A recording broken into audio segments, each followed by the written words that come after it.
Inter Milan took a narrow 1-0 victory against Arsenal last night at the San Siro in the Champions League, as it was a great tactical battle as both managers were cancelling each other out tactically. In this video, we're going to take a look at the tactics, but before we do that, please do subscribe to the channel. This is quite a new tactical channel. We're going to try to upload weekly tactical content. Let's start. In the build-up phase, you would see Inter Milan splitting their wider centre-backs on either side of the goalkeeper. And the fray would stay with Çalhanoğlu in this area right here, forming a double pivot. That is also when you saw that Kai Havertz and Leandro Trossard were initiating a press, and then also Bukayo Saka would come out extremely high as Arsenal tried to put on a high press. Also, Gabriel Martinelli would also keep hold of the wing-back here as Arsenal wanted to press as high as possible in order to put Inter Milan under pressure. This frame perfectly explains how Kai Havertz was joined by Trossard in order to create the front two, and we often saw also that Bukayo Saka was joined in this press. But look at how the fray is supporting Çalhanoğlu as a double pivot within the midfield. This pressing shape from Arsenal was really perplexing in my opinion, because many a times you saw that Kai Havertz and Bukayo Saka was running at the same player. You saw that Thomas Partey had to keep tabs on Darmian, and often Mikel Merino had to go on to Çalhanoğlu. That is where the likes of Zelensky and Lautaro Martinez could simply just circulate in behind, and that often caused the wing to be open for the wing backs for Inter Milan to be able to take advantage of this. So really questionable tactics right here. Bukayo Saka pressing from an out-to-in run, and you see that Kai Havertz actually changes his direction as he realizes they are both going for the same player. And look at Zelensky just circulating in behind in order to get on the ball.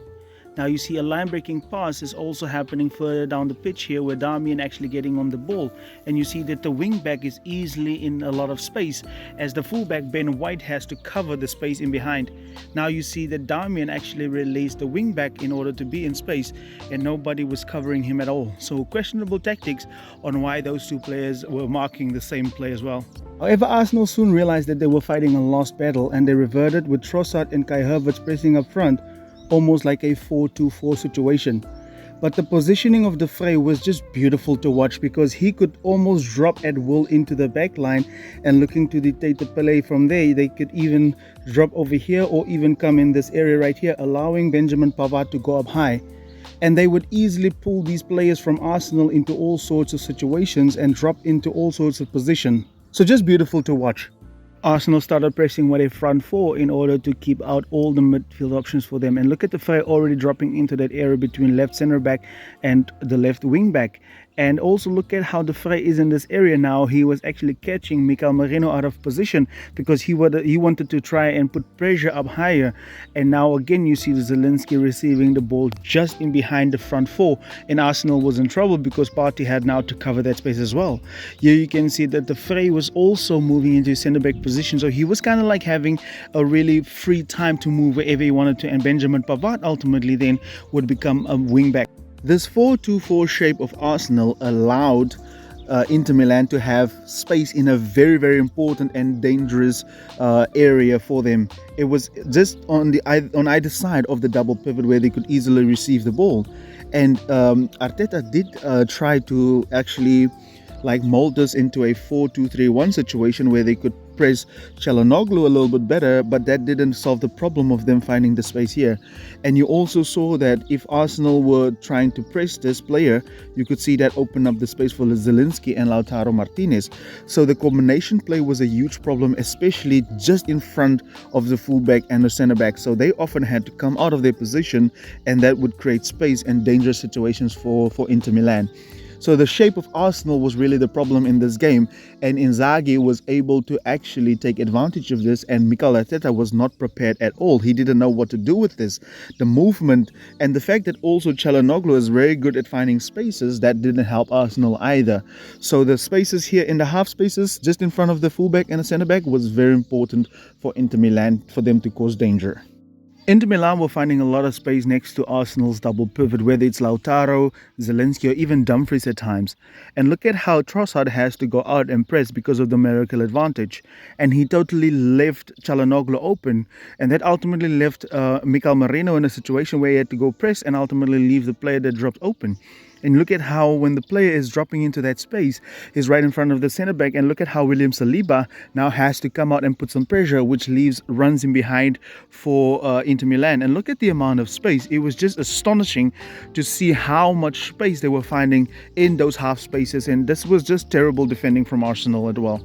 The same with the fullback. If Zelensky or Lautaro Martinez, whoever drops into that space, he has to decide, do I go press out and then I leave Dumfries open, or can he just receive under no pressure? So great tactics from Inzaghi here. Inter Milan also allowed Arsenal to come relatively easy through the first phase of build-up. But the problem here was for Arsenal that they didn't really press. And they also had a similar structure to what Arsenal has, where Dumfries joined up front, and they also had kind of like a 4-2-4.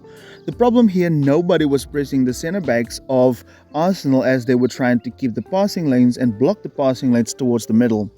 And David Raya surprisingly went long an awful amount of times where Arsenal looked to actually win the second ball, especially off of Kai Havertz. In this frame right here, we see that Inter Milan allowed Arsenal to come through the first phases of build-up, and they kind of look shocked. And also Dumfries joining up front to create like a 4-2-4 situation in order to block the passes that came centrally as well. But I want you to look at something here, and this is summing Arsenal up. Look at the reaction of Timber when David Raya was kicking the ball long. He was like, bro, why are you kicking the ball long? So Arsenal often also kicked long unnecessarily. Another flaw for Arsenal was, and this is a deciding flaw, like this cost them the game, was the fact that Kai Havertz and Trossard were dropping all over the place, especially towards the right hand side. They used the right hand side way more than they used the left hand side. Now, the fact that he was dropping and Kai Havertz was also dropping, they had enough defenders to follow these guys wherever they went, and nobody was running ahead of them to get in behind and get on the space. And Martinelli and Bukayo Saka was perfectly timed and covered 2-on-2, so the Frey could easily leave his position. All the defenders could easily leave their position and cover Arsenal. To be honest with you, I don't know why Arteta is having Trossard dropping so deep into these areas, because they don't have pressure up front. They didn't press them up front. Let your fullbacks get into these areas. Let them get on the ball, drag these players out of position, and then Kai Havertz and Trossard can find the ball in between the lines. But here was the main problem for me. Both Trossard and Kai Havertz were dropping deep into these areas, and who's running behind the defense? Who's making those runs in behind? These guys could follow them at will, at ease, and they were having a great time defending against Arsenal. So Mikel Arteta has to rethink his tactics, and that needs to happen fast. Otherwise, they're going to just be taken advantage of. And why would you want to press and play this way if the opponent is good at having you do that, right? As always, guys, please do subscribe to the channel. Like I said, this is a very new channel. I want to make this a big channel because I feel like other channels are only making videos about the bigger teams. I want to make videos about interesting tactics, right? As always, do subscribe. Thank you very much for watching.